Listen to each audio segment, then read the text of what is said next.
Good morning and welcome to Satya's Sunday broadcast. I'm Reverend Ali Benjamin, and it is my great joy to be filming this from my family's home in Oxfordshire, England. I'm here because my beloved stepmother passed away last month, and we're here to celebrate her, honor her, and say goodbye. And that's why I am here. This is a recording, obviously, because I'm not sure that this afternoon I'm going to have internet, and so I thought I would record a little message for our broadcast. The theme today is keep kind and carry on. And so I have some thoughts about kindness that really have been inspired by my stepmother Sheena and inspired by being with family. And also the keep calm and carry on is an old English phrase that was used in the war to keep spirits up and keep moving forward no matter what the difficulty. And so I tweaked it a little bit and inserted the word kind, because this month my letter is K, and so keep kind and carry on. So before we get going, why don't we start with a little grounding meditation? And if you will, take a moment to close the outer eyes, and maybe you want to place your hand on your heart. And when we place our hand here, it signals the body that you're caring and centered and kind and gentle with yourself. And your body feels that. And so just get a sense of that, how it feels to take time for yourself. Let your body gently know with the touch to the heart that you're going to take some time right now. Take some time for yourself to feed your soul, to tend to your soul, to tend to your heart, and extend some loving kindness to the most important person in your life, which is you. Self-love, self-compassion, self-appreciation, self-worth, self-esteem, all very important things. And today, together, we can tend to our souls. And in so doing, we tend to the soul of humanity, because we're all connected, we're all one. And so let's take a deep cleansing breath, breathing in, and exhale and arrive and center yourself in this moment, closing the door to the past, to the future, and bringing your full awareness to this moment, the only moment that really matters. And it's in this moment that we have a deeper talk, conversation, connection with the divine, with God. And so get a sense of that, what it means and feels like to be centered in spirit. And breathe and relax and settle as you simply stop and surrender to the one power, the one presence.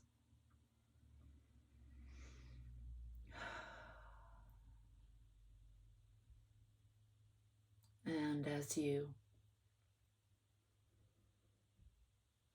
become focused on receiving some spiritual nourishment today, I trust and know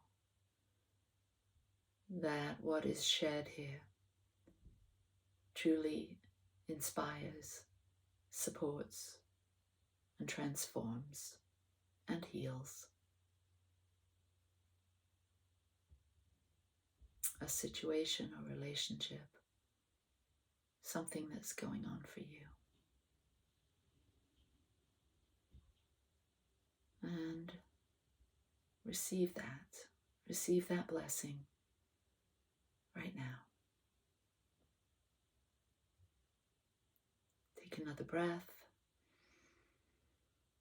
Exhale and relax. And open the eyes. Very good. Welcome back.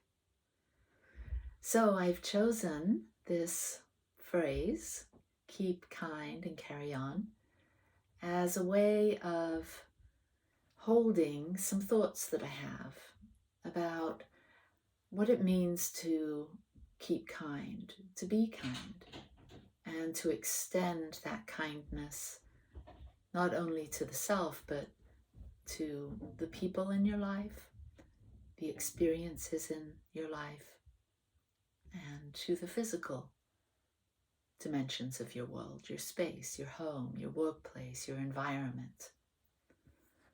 And so I've developed a little sort of acronym. It's not quite an acronym, but some phrases that align with the word kind. And so keep engaged.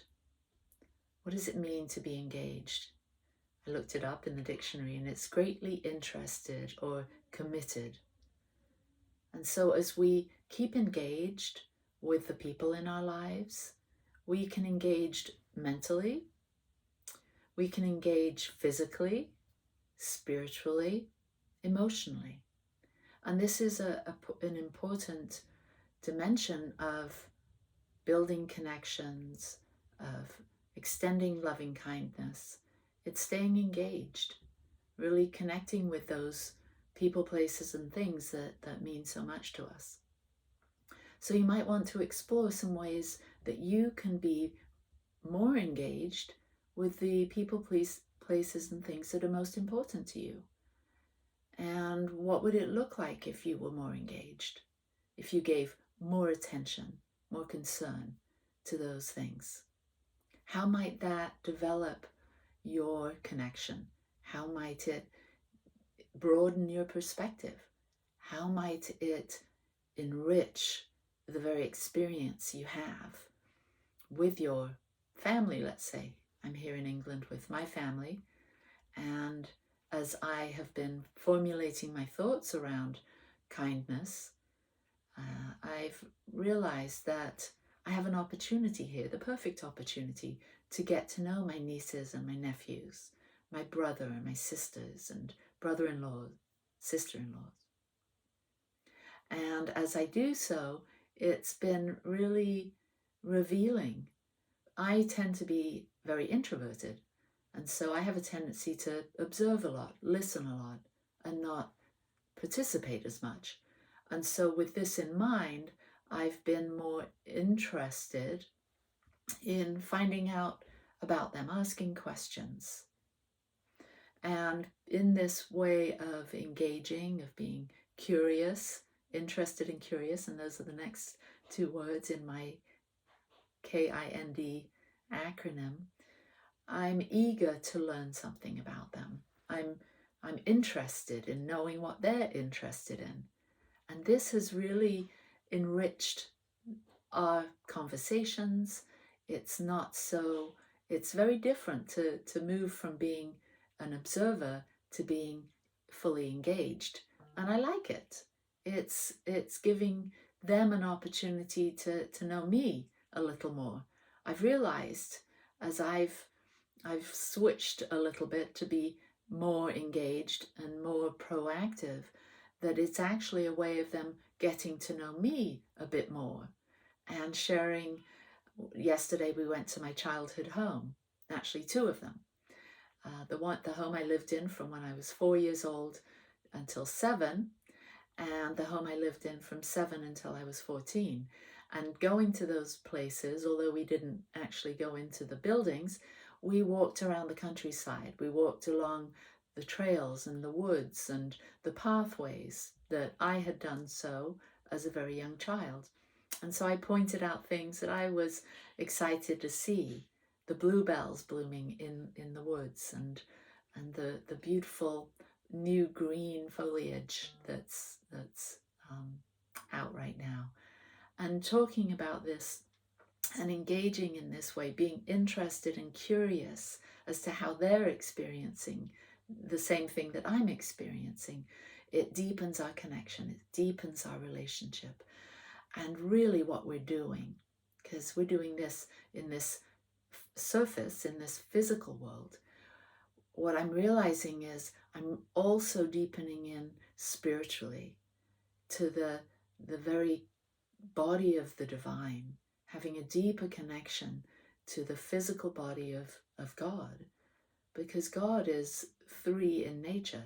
It's the physical universe, it's the mind, it's the way we communicate through the mind. There's a mental component to God, the physical, the mental, and then the ineffable, this deep spiritual connection that we have with people, places, and things, God, that is beyond words, that's more than a feeling. It's a knowing.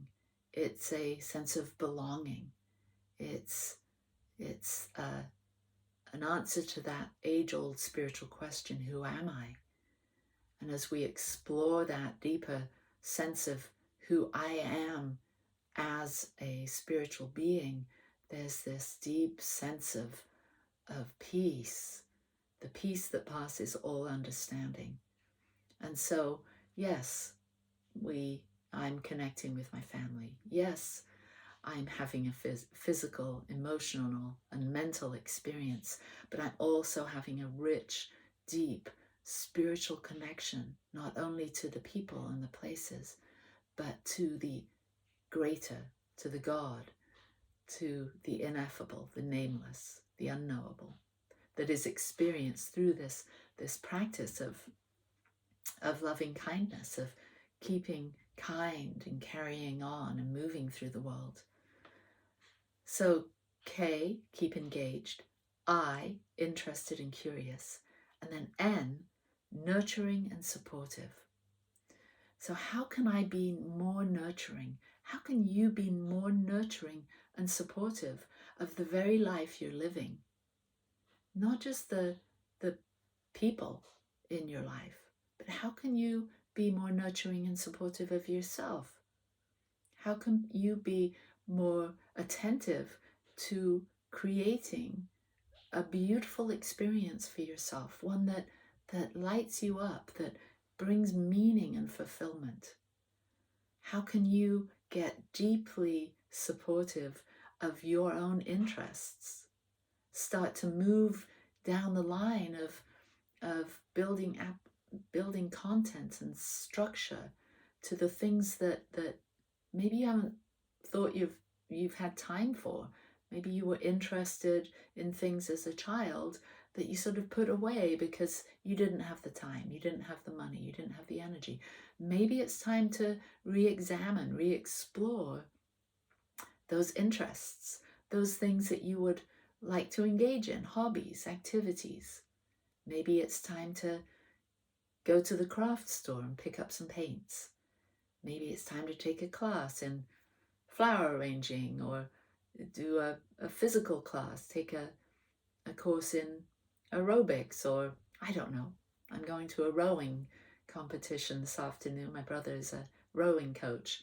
And so maybe it's an activity, a physical sport. I don't know. There's something that you can be more interested, more nurturing of your own life by being more interested in. Explore it. Ask yourself, what do I want to engage my time, talent, energy, and resources in that will let me and my body and my soul know that I'm interested, I'm supportive of myself, and I'm engaged in developing a life that is full of meaning and joy and bliss and creativity. And so, next one is D, devoted. Devoted to loving kindness. How can you be more devoted to loving kindness? What is loving kindness? Well, there's lots of interpretations of loving kindness.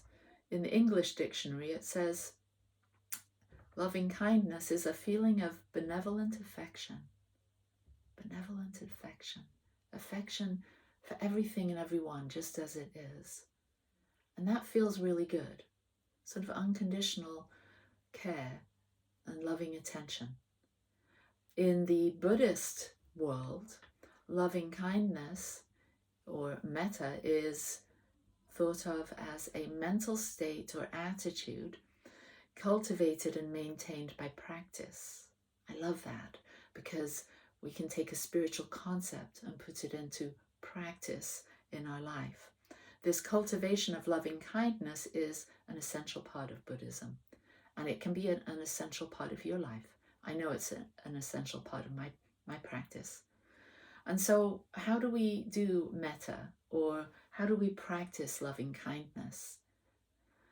So it says here by one of my favorite Buddhist teachers, Sharon Salzberg, to begin by taking a comfortable position. So you're probably in a comfortable position right now. And to do this seated is best. And then you find phrases that offer good wishes. And so you might want to just develop your own, or use some of the typical Buddhist phrases like, may you be safe, may you be healthy, may you be happy, may you live with ease. So these are very typical phrases used in a metta meditation or a loving kindness meditation. Or you may create your own phrases that you want to extend to loved ones, to people in general, and to yourself. And so phrases you might say, may you feel, sense, and know how much I care about you. May you feel, sense, and know how much I care and support, how curious I am about you, how interested I am in you, how I want to hear you, how I want to really see you, how I want to know you more deeply. And you might think of some phrases, create your own, and then you can incorporate these into your metta or your loving kindness meditation. So you do this first by bringing to mind someone you know, and you extend these blessings or these wishes towards the person that you already know. And then you might want to broaden it, to broaden your experience and connection with life by thinking about people that you don't know, that maybe you see at the grocery store or at the soccer game or at work, that you see but you don't know. And you may extend the blessing, extend the energy, extend your conscious awareness outside of the field of who you know and what you know, to those you don't. And then you might even want to push yourself to those that you have a struggle with, that there may be a blockage, or they may be triggering, and you extend that blessing to them. May you be safe, may you be happy and healthy, and may you live with ease. And then you,